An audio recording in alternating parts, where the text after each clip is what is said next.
क्या देख रहे थे अपन कि साइंस, अपने को साइंस के बारे में निबंध लिखना है जैसे, तो साइंस के बारे में हमको निबंध लिखना है, तो ये ऐसा टॉपिक है जिसमें आप जो अपने आप में जो है जिसके बहुत सारे आपको जो है डायमेंशंस दिखेंगे जब क्योंकि इसका इम्पेक्ट जो है वो इसने पूरा मतलब ड्रास्टिक चेंज कर दिया सोसाइटी के ऊपर भी, जो है हमारा जो कंट्रीज़ थी उनके जो फॉर्मेशन के ऊपर भी, आपस की जो लड़ाइयाँ थी वो बदल दी इसने, है ना। और इसने जो है हमारा सोशल जो स्टेटस था उसको भी चेंज किया पूरा, जो है हमारे पैरामीटर्स बदल दिए हमारे जो हेल्थ के, है ना। इसके अलावा जब से मतलब साइंस ने ये किया है तो हमारी लाइफ एक्सपेक्टेंसी रेट भी बढ़ गई है। साइंस ऐसी चीज़ है जिसने पूरी दुनिया को बदला है, तो इसलिए इसमें डायमेंशंस भी सारे निकलने हैं। अब सारे डायमेंशंस निकलने हैं तो ये किससे काउंटर करता है, अगर क्वेश्चन आए तो इन दोनों के बीच में काउंटर आपको लड़ाई देखने को मिलेगी, अगर क्वेश्चन के अंदर देखने को मिलती है। या तो फिर ये है कि इसका इम्पेक्ट क्या रहा उस पर, उसमें भी अपने को ये समझना है कि साइंस के पीछे बेस क्या है ना। तो जो जब तक धर्म था तो धर्म के साथ क्या था, दो चीज़ें जुड़ी हुई थी। एक तो ये केवल ट्रस्ट पे वो करता था कि एक किताब है उसके अंदर कुछ लिखा हुआ है, आप उसके ऊपर ट्रस्ट करो कि हाँ ये जो है किसी ने ज्ञान दिया था वो उतरा दिमाग के अंदर और वो लिख दिया किसी ने, और लिखने के बाद में ये है कि आप ट्रस्ट करो कि ये सही है, उसके पीछे कोई लॉजिक नहीं है। अब जब सारा ज्ञान वहीं से आ रहा है तो सारा क्रिएशन भी वहीं से हो रहा है। क्रिएशन वहाँ से हो रहा है तो क्या हो रहा था, एक इंसान की, एक व्यक्ति की, एक मानव का कोई जो है उसमें वो नहीं था, मतलब कोई महत्व नहीं था। मतलब हम मिडाइवल पीरियड में जाएंगे जब धर्म जो है अपने पीक पे था, उस टाइम पे क्या था, जितने अच्छे अच्छे जो क्रिएटर्स थे अपने आर्ट के साथ में क्या था, वो न सिग्नेचर करते थे, कुछ भी नहीं करते थे। क्यों नहीं करते थे, क्योंकि ये माना जाता था कि ये जो आर्ट जो इन्होंने जो पेंटिंग बनाई है, इन्होंने जो लिखा है, ये जो है ये किसके कारण लिखा है, क्योंकि भगवान ने ऐसा इनको पावर दी, ऐसी शक्ति दी कि ये लिख पाए, ये इतनी समझ बुद्धि दी कि ये लिख पाए। लेकिन जब से साइंस आया तो उन्होंने लॉजिक की बात की। इस लॉजिक के कारण क्या हुआ कि फिर क्वेश्चन उठे इसके ऊपर कि आपकी जो किताबें हैं, इन किताबों में कितना झूठ है कितना सही है। वो तोड़ा साइंस ने सबसे पहले तो, कि जो केवल ट्रस्ट वाली बात थी उसकी जगह ले ली लॉजिक ने। और जब लॉजिक ने जगह ली तो फिर ये हुआ कि गैलीलियो आया, न्यूटन आया, इसके अलावा लियोनार्डो दा विंसी आया, है ना। तो एक पूरा जो है आंदोलन चला, ये पूरा आंदोलन, और इसके बाद में एक व्यक्ति को महत्व मिलना शुरू हुआ। एक व्यक्ति जो अपना लियोनार्डो दा विंसी ने अपने साइन जो है करने शुरू किए। ऐसे जो उस टाइम के जो राइटर्स थे, जैसे रूसो था, कांट था, वाल्टेयर था, ये सब, इन्होंने सबने क्या किया, अपना अपना फिर जो है, जो अभी तक बात चल रही थी क्या, कि जो वहाँ पे लिखा हुआ है, जो किताब में लिखा हुआ है वो आपको मानना है। जैसे चर्च, साइंस वहीं से शुरू हुआ है। अगर मॉडर्न टाइम में माना जाए तो एंशिएंट टाइम में हम भी जो है अच्छे खासे साइंस में आगे थे, लेकिन अभी आधुनिक काल में माना जाए तो साइंस जो है वो कहाँ पे, यूरोपियन जो पुनर्जागरण है उसका एक प्रोडक्ट है, ठीक। और उसके पीछे क्या था, जब लॉजिक, हर चीज़ के पीछे जब खोजना शुरू कर दिया इन्होंने कि इसके पीछे क्या लॉजिक है, ये बारिश हो क्यों रही है, ठीक, गर्मी क्यों हो रही है, बार बार सूर्य जो है वो आता है तो वापस डूब क्यों जाता है, फिर वापस क्यों आता है, ये सारे लॉजिक जो है, जब इन सब के ऊपर क्वेश्चन उठने शुरू हुए तो उन्होंने लॉजिक ढूंढना शुरू किया। सबसे पहले लॉजिक पे काम हुआ, लॉजिक पे काम पे उन्होंने फिर थ्योरी बनाई, थ्योरी के बाद में फिर तीसरा जो है इन्होंने प्रूव करने के लिए इंस्ट्रूमेंट बनाए। वो इंस्ट्रूमेंट से एक जो है इन्होंने अपनी डॉक्ट्रिन तैयार की। उस डॉक्ट्रिन से फिर क्या हुआ, उसका जो है इन्होंने जो इन्वेंशन हुआ उसके बाद इन्होंने इन्वेंशंस करने शुरू किए। तो एक साइंस जो है उसके पीछे सबसे पहला क्या है, लॉजिक। तो आपको जब साइंस पे निबंध लिखना है तो उसमें सबसे पहले ये बताना है कि विज्ञान का जो आधार है वो क्या है, तर्क। और जब अगर तर्क की बात करने होना शुरू हो जाए तो फिर आदमी हर चीज़ में तर्क ढूंढता है। समाज में तर्क ढूंढेगा कि क्यों जो है एक वर्ग को नीची जाति का माना जाए, क्यों एक वर्ग को ऊंची जाति का माना जाए, जबकि 2 हाथ 2 कान 2 नाक, एक नाक 2 आँखें ये सबके हैं, ठीक। तो ये जो तर्क वाली जो बात आती है विज्ञान के साथ में जुड़ी हुई है। तो जब आप विज्ञान की बात करो तो तर्क की बात हमको करना है। तर्क जब बात करेंगे हम तो फिर हर जगह तर्क आएगा कि क्यों हम ये काम करें, क्यों हम जो है किसी, जैसे समाज की बात करें तो क्यों महिलाएं पर्दा रखें, ठीक, क्यों पुरुष ही जो है बाहर जाए काम करने के लिए।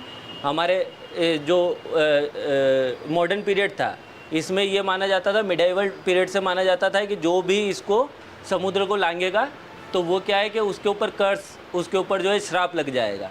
तो हमारे यहाँ से क्या हुआ, कोई भी ऐसा नहीं हुआ जो बाहर निकला हो कुछ नई चीज़ खोजने के लिए, ठीक। तो फिर उसके ऊपर क्वेश्चन किया इन्होंने, राजा राम मोहन रॉय ने और इन सब ने क्वेश्चन किया कि क्यों ऐसा, कौन सा कर्ज लग जाएगा। खुद जो है यात्रा करनी शुरू की, विवेकानंद गए। तो ये इन सब चीज़ों ने, तो तर्क जो है वो आधार है किसका, विज्ञान का। और इस तर्क ने क्या किया, जो विज्ञान ने जो प्रगति की उसके साथ साथ तर्कवाद ने प्रगति की। तो ये दोनों एक दूसरे से जुड़े हुए हैं, क्या, साइंस और लॉजिक। तो जब आप ऐसे लिखेंगे साइंस के ऊपर तो आपको लॉजिक की बात करनी है, और वही लॉजिक जो है आपको सब जगह अप्लाई करना है। सोसाइटी में भी जब आप सोशल एस्पेक्ट लिखो उसका तब भी, जब इकोनॉमिक एस्पेक्ट लिखो तब भी, ठीक।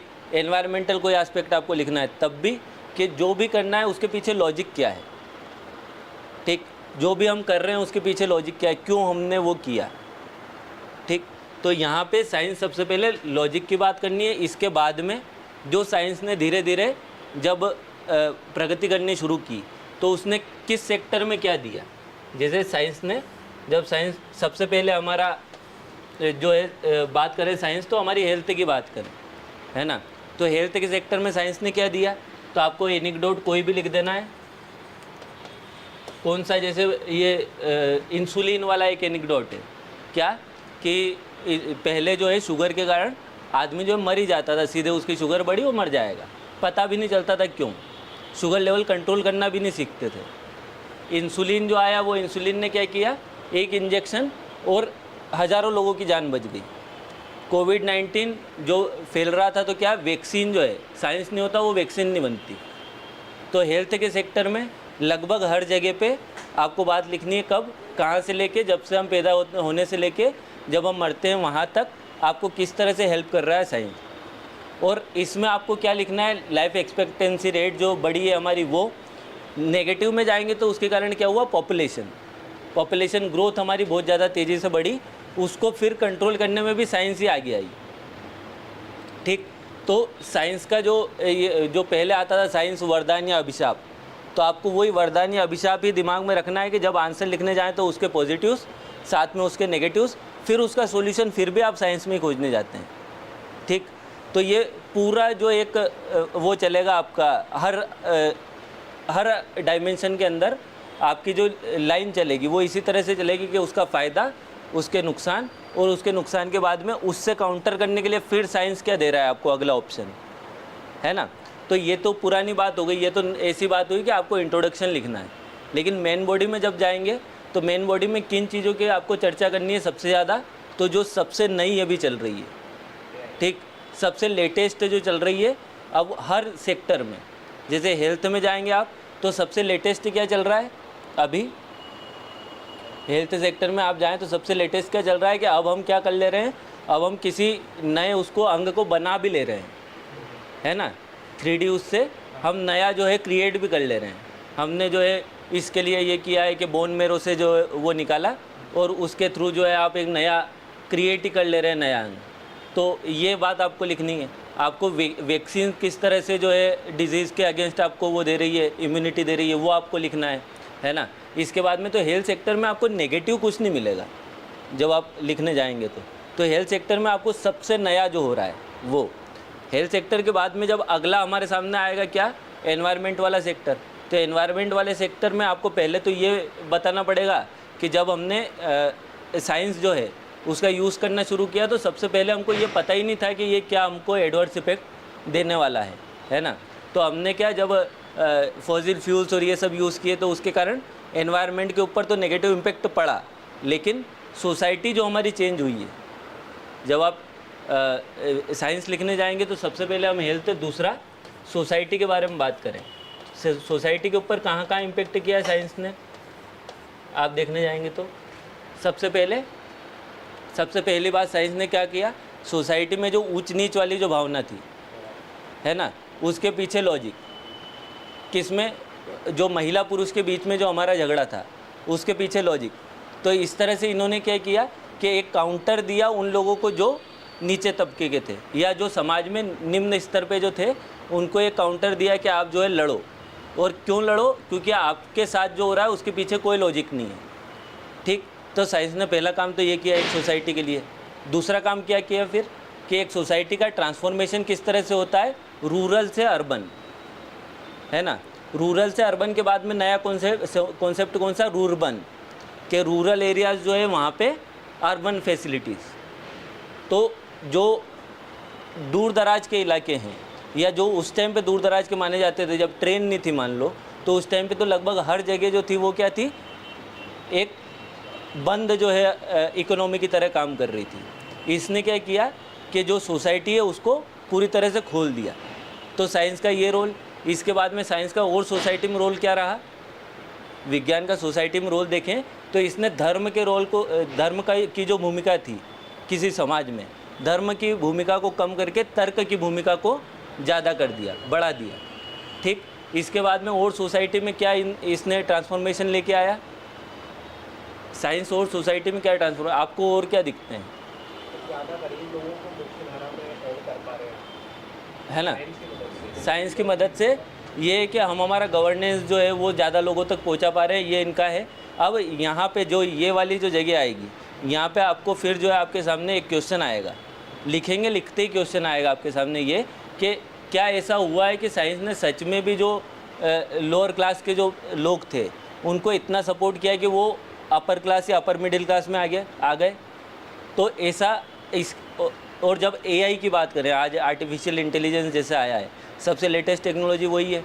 तो आर्टिफिशियल इंटेलिजेंस जो आज जो साइंस जहाँ पे पहुँच गया है, तो क्या ये भी उतनी हेल्पफुल है, ये उतनी ज़्यादा एक्सेसिबल है उन लोगों के लिए जो पुअर पीपल्स है, उन लोगों के लिए, है ना। तो यहाँ पे फिर क्वेश्चन आ जाता है कि ये जो है, ये वाली जो चुनौती है हमारे सामने, कि जो नया जो साइंस के साथ, हाँ, साइंस का जो नए साइंस जो इन्वेंशंस कर रहा है, जब कंप्यूटर आया तो कंप्यूटर के बाद में कुछ जो अनस्किल्ड लेबर थी वो हट गई। अब एआई आया है तो एआई फिर जॉबलेस ग्रोथ की तरफ ले जा रहा है। तो साइंस जो है वो किस हद तक हम यूज़ करने वाले हैं, कहाँ तक हम जाने वाले हैं, क्या वो एक दिन रिप्लेस कर देगा इंसानों को, है ना। तो आज जो क्वेश्चन है, अब जो क्वेश्चन आएंगे आपके, तो वो इसी से जुड़े हुए आएंगे कि आर्टिफिशियल इंटेलिजेंस क्या रिप्लेस कर देगा मानव को, मानव की जगह ले लेगा, है ना। तो फिर उसमें आपको क्या लिखना पड़ेगा, आर्टिफिशियल इंटेलिजेंस से जुड़ा अगर कोई क्वेश्चन आया तो, अगर ये क्वेश्चन मैं आपसे पूछता हूँ कि क्या आर्टिफिशियल इंटेलिजेंस मानव का स्थान ले सकता है, ये अगर क्वेश्चन आया तो आप इसमें क्या आंसर जो है, सबसे पहले तो ये बताना पड़ेगा कि वो कहाँ तक पहुँचा है अभी। तो कहाँ तक पहुँचा है अभी तक,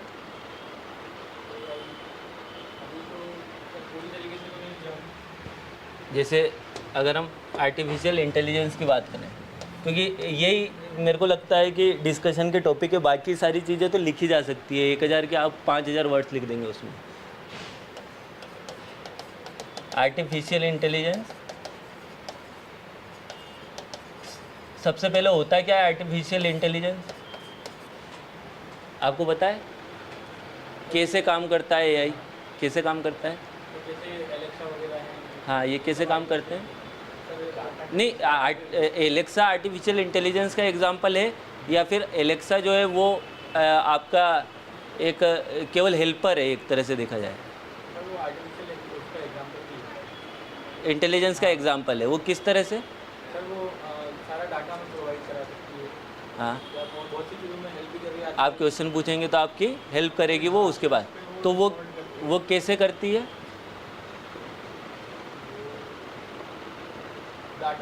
डाटा के थ्रू, है ना, डाटा के थ्रू। तो जब आर्टिफिशियल इंटेलिजेंस तो जो है उसका इनपुट क्या है, डेटा है ना, डेटा इनपुट देगा तो जो है वो एक अपनी दुनिया क्रिएट कर सकता है। उसके लिए आपको इनपुट देना पड़ेगा डेटा। तो डेटा तो हम पहले भी दे रहे थे, आर्टिफिशियल इंटेलिजेंस जब तक आया था उससे पहले भी तो हम डेटा दे रहे थे, जब हम कंप्यूटर में टाइप कर रहे थे तो डेटा पहले भी था। दोनों में अंतर क्या है,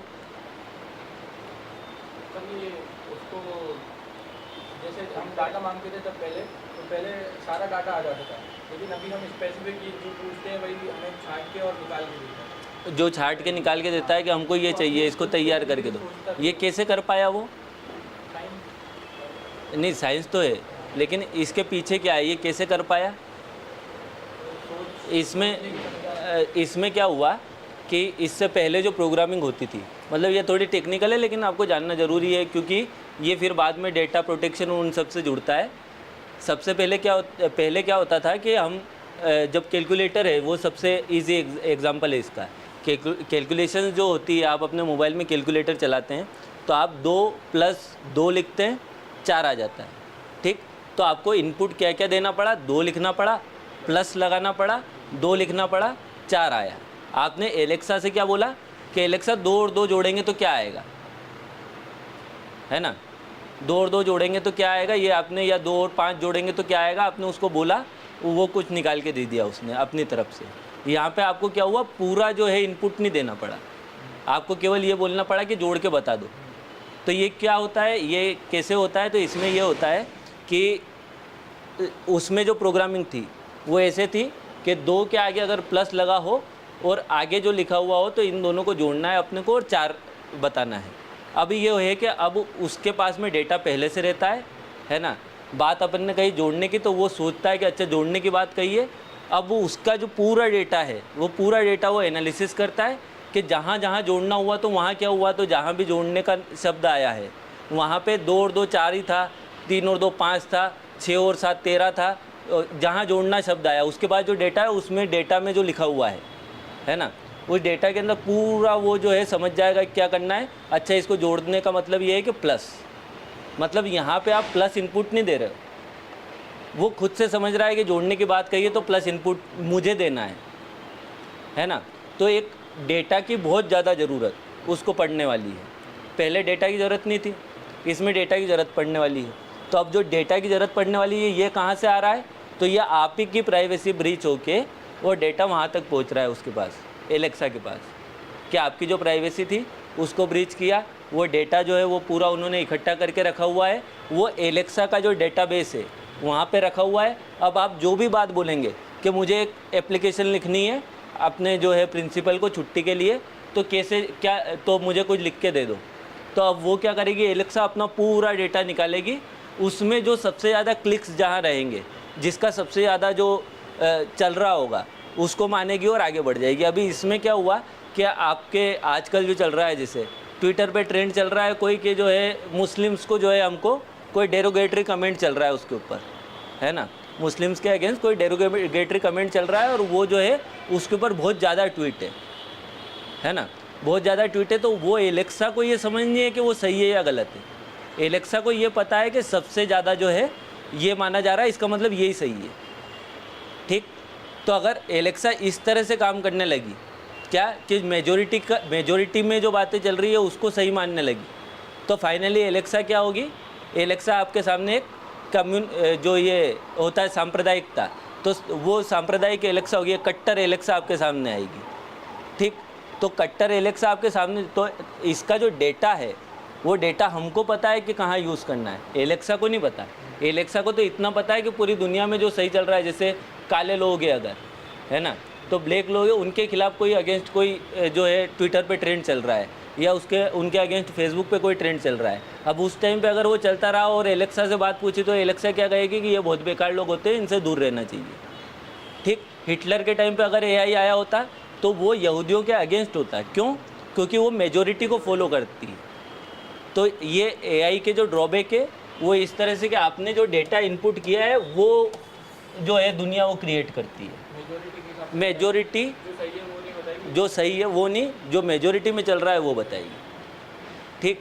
तो ये उन कामों के लिए तो ठीक है आर्टिफिशियल इंटेलिजेंस, जैसे आपके कोई क्रिएटिविटी आप उसमें करना चाहते हैं, या फिर आप जो है कोई गाना चलवाना चाह रहे हैं कि एलेक्सा कोई अच्छा सा गाना चला दो, तो आज मूड अच्छा चल रहा है, बारिश हो रही है, कोई गाना चला दो, तो वो देख लेगी कि बारिश जब हो रही थी पिछली बार तो कौन सा गाना सबसे ज़्यादा चला, ये चला के देती हूँ इनको, तो इनको मज़ा आएगा ऐसा।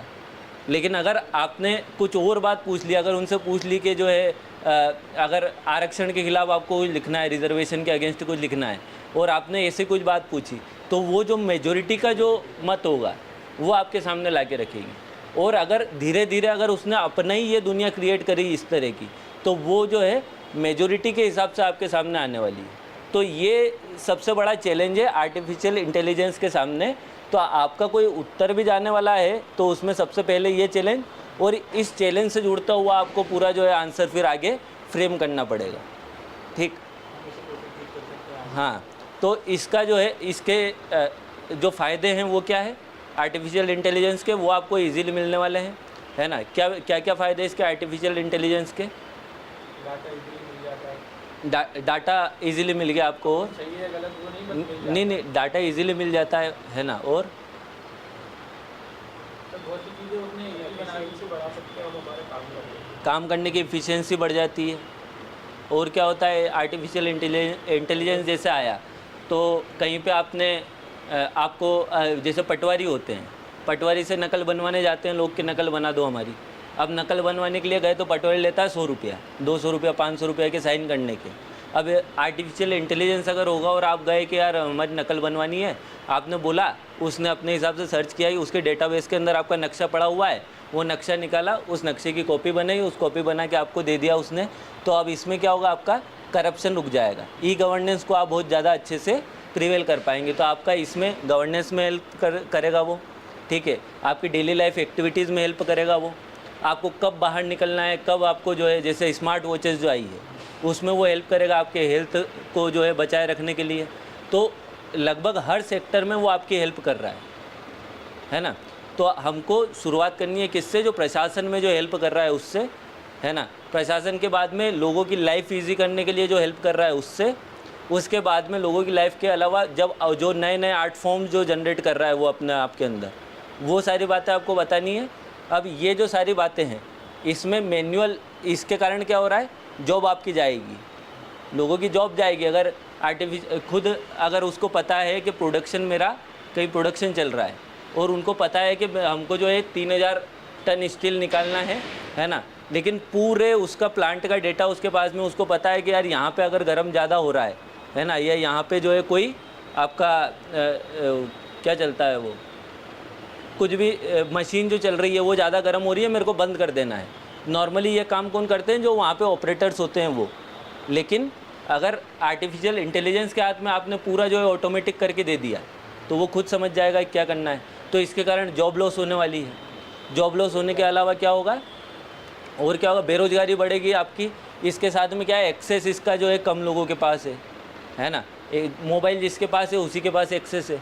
मोबाइल के साथ साथ आपको समझ भी होनी चाहिए कि आपको क्या किस तरह से उसको चलाना है ना। तो ये क्या करेगा, अमीर को और अमीर बनाएगा, गरीब को और गरीब करेगा, है ना। तो ये एक इसका नेगेटिव एस्पेक्ट है। इसके अलावा और क्या है नेगेटिव एस्पेक्ट, एक मेन तो हमने सबसे पहले समझ लिया कि जो सबसे बड़ी दिक्कत है इसके साथ में, है ना। इसके बाद छोटी छोटी जो दिक्कतें हैं, है ना, वो आपको समझनी इसके, लेकिन पॉजिटिव इसके ज़्यादा लिखने हैं। अगर आपके आंसर में आपको लिखना है तो पॉजिटिव्स ज़्यादा लिखने हैं, नेगेटिव्स कम लिखने हैं। अगला ये है कि कहाँ पे जाके छोड़ना है आपको, तो ओपन एंडेड इसका आंसर लिखना है। कभी भी आर्टिफिशियल इंटेलिजेंस या कोई भी नई टेक्नोलॉजी के ऊपर आपको आंसर लिखना है तो वो ओपन एंडेड लिखना है। क्यों? क्योंकि अभी दुनिया भी नहीं समझ पा रही है कि ये कहाँ जाने वाला है। तो जब दुनिया नहीं समझ पा रही है तो हम कैसे समझ गए, है ना। तो हमको जो भी आंसर लिखना है इसमें ओपन एंडेड लिखना है फाइनली, है ना। तो इसके बाद इसका डेटा कहाँ से आएगा आपके पास में, जो आर्टिफिशियल इंटेलिजेंस के कारण जॉब लॉस कितनी होने वाली है ना, ये डेटा कहाँ से आएगा। अच्छा, इसके बाद आंसर लिखना है आपको। तो एग्रीकल्चर सेक्टर में मान लो आपके पास क्वेश्चन आया, ये क्वेश्चन है, तो एग्रीकल्चर सेक्टर में एआई का यूज़, वो कैसे, कि आपकी मिट्टी जो है वो आपने मिट्टी केवल जो है उसको दी, उसने पूरी मिट्टी की जांच की और आपको बता दिया कि कौन सा आपको मैन्योर यहाँ पे यूज़ करना है या कितना आपको मैन्योर इसमें यूज़ करना है। यहाँ पे हेल्प करेगा आपको। वो ये हेल्प करेगा कि अभी फसल लगानी है, कब बारिश आने वाली है, उससे पूछा कि एलेक्सा ही मान एलेक्सा ही है, तो एलेक्सा से पूछा कि यार कब बीज बोने हैं मेरे को, तो एलेक्सा पूरा क्या करेगी, अगला कुछ जो आईएमडी के जितने भी पूर्वानुमान होंगे वो सारे पढ़ेगी और बताएगी कि अभी रुक जाओ, 15 दिन बाद लगाना, बारिश उस टाइम आने की ज़्यादा लग रही है। ठीक, आपके अभी दिल्ली पूरा बह रहा है ना। क्यों बह रहा है? क्योंकि आगे जो बैराज है वहाँ से पानी छोड़ दिया बहुत ज़्यादा। तो अगर ये आर्टिफिशियल इंटेलिजेंस के हाथ में होता तो उसको पता होता है कि आगे जो है पानी, अगर आप इतनी ज़्यादा तेज़ी छोड़ोगे तो आगे उतनी जगह ही नहीं है। क्यों? क्योंकि उसके पास पूरा गूगल मैप है, पूरा डेटा है। ठीक, तो वो पूरा डेटा यूज़ करके वो बता देता है कि इतना अभी क्यूबिक मीटर छोड़ो आप पानी, इतना इतनी देर से छोड़ेंगे, इतना इतनी देर से छोड़ेंगे। इस तरह से जो है ये न दिल्ली के ऊपर कोई इम्पेक्ट पड़ेगा और आपका पूरा पानी जो एक्स्ट्रा आ रहा है वो भी खाली हो जाएगा। तो आपको आर्टिफिशियल इंटेलिजेंस के पॉजिटिव्स जो है वो सच में बहुत ज़्यादा है और आपको बहुत ज़्यादा लिखने भी है। नेगेटिव्स में जो सबसे पहले बताया वो सबसे बड़ा नेगेटिव है इसका। इसके बाद में ये है कि जॉबलेस ग्रोथ, जो एक्सेस कम होना, एक्सेस कम होने के अलावा ये कि ये किस तरह से आगे बढ़ने वाला है एआई, ये उसको भी नहीं पता है जिसने इसको बनाया है ना। तो फ्यूचर में ये कहाँ जाने वाला है तो बहुत ज़्यादा अनप्रिडिक्टेबल है वो। तो इस कारण से इसका कंट्रोल्ड यूज़ होना चाहिए, है ना। इसके अलावा लीगल फ्रेमवर्क किस तरह से तैयार करें आर्टिफिशियल इंटेलिजेंस का, ये इंडिया की जो रणनीति है एआई फॉर ऑल, इसका आपको मेंशन करना है कि AI for all, NITI Aayog ने एआई फॉर ऑल जो है वो रणनीति जारी की है, तो वो हमको मेंशन करना है एआई के। और ये मान के चलो कि 2021 में नहीं आया, 2022 में आएगा, ये 2022 में नहीं आया, 23 में आएगा। इस टाइप के internet of things, artificial intelligence, ये सारे क्वेश्चन, क्योंकि ये जो है पूरा ड्रास्टिक चेंज कर रहे हैं ह्यूमैनिटी को, ठीक। तो साइंस में एक टॉपिक तो हुआ आपका एआई, ठीक। एआई के अलावा ई गवर्नेंस एक टॉपिक है ना। तो ई गवर्नेंस में कौन कौन सी चीज़ें आपको लिखनी है। ई गवर्नेंस में आप जाएंगे तो ई गवर्नेंस कहाँ कहाँ काम में आ रहा है ना। तो एक लीगल फ्रेमवर्क का तो हमने देखा 2000 वाला आईटी एक्ट 2000, वो हमको बताना है उसमें कि इसके थ्रू गवर्न होता है। दूसरा ये किस तरह से हेल्पफुल है, तो ये करप्शन को कम करेगा, टाइम बाउंडेड जो है ये काम करके देगा। तीसरी चीज़ के ये जो है क्या, ये जहाँ पे इनएक्सेसिबल है जो टेरेन, वहाँ तक पहुँचाएगा जो हेल्प है उसको, है ना। इसके अलावा टेलीमेडिसिन, टेली एजुकेशन, ये सब पुराना हो गया, इन सबको भी आपको लिखना है ना, कि ये कैसे जो है हेल्प कर रहा है। इसके बाद में लून टेक्नोलॉजी, आप जानते हैं लून टेक्नोलॉजी क्या है, कि जैसे जो ऐसी टेरेन है जो इनएक्सेसिबल है, तो वहाँ पे आपका बलून जाएगा और वो वाईफाई के थ्रू पूरा जो इंटरनेट वहाँ पे पहुँचाएगा, ये है ना। इसके बाद में जो ये है ई गवर्नेंस, इसका चुनाव में हमने वो ई विजिल वाला, तो विजिलेंस में, मॉनिटरिंग में ये काम देगा, है ना। तो ये सारे जो साइंस से जुड़े हुए टॉपिक है, इन सब में जो आर्टिफिशियल इंटेलिजेंस है वो तो मैंने आज आपको बता दिया। अब आज बहुत ज़्यादा दिमाग भर गया मेरे दिमाग में भी अब नहीं आ रहा है कि क्या बताऊं मैं। मतलब तैयार तो करके आया था मैं, पर वो चली गई आधी चीज़ें उसमें से। तो मैं ना कल तैयार करके और इसको आराम से, मेरा भी रिवीजन करके और फिर आराम से आपको बताऊंगा, ताकि जो है ये, क्योंकि इंपॉर्टेंट टॉपिक है, क्वेश्चन इनसे बनते हैं, तो अपन टाइम पास नहीं करके क्या करेंगे, कल अच्छे से जो है इसको पढ़ लेंगे। एआई ठीक हो गया हमारा, है ना। एआई के बाद में ई गवर्नेंस वाला, वो अपन डेटा के साथ में, क्योंकि उससे भी क्वेश्चन आएगा, पक्का है, 1-2 साल में, 3 साल में, है ना। क्या ऐसे में आप देखो ना, आज जो है वो बुक मेरी बाहर रह गई, लगातार क्वेश्चन